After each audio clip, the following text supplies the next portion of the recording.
But I'm joined now on set by Marc Laverne, who's a Middle East specialist at the University of Tours here in France.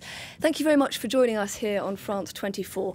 Now, we just heard it there. Egypt is an important client for the French weapons industry. Would Macron really risk harming those very lucrative contracts in the name of human rights? Never in life. No, I consider Macron considers France as a weapons provider for the whole Middle East.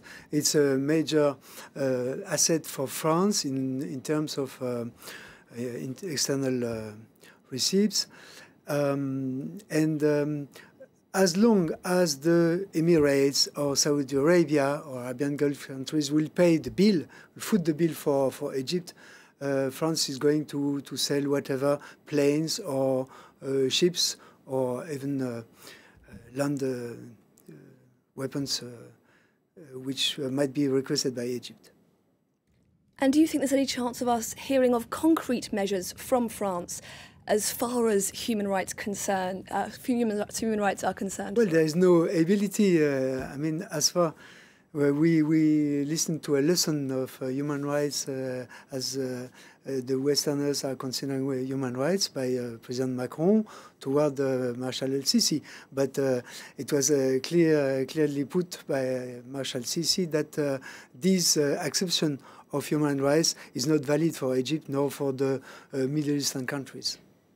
And were there any real surprises that you took from this joint press conference, or did everything go more or less as you would have expected it to? I felt that somehow President Macron tried.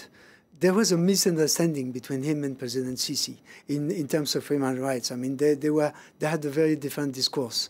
President Macron was referring to what happened in France with the yellow vests, whereas President Sisi was meaning that he was under threat by his opposition, so he was qualified for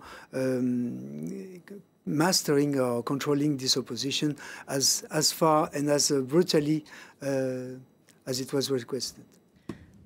Marc Laverne, a specialist in Middle East studies at the University of Tours, thank you very much indeed for speaking to us here on France 24.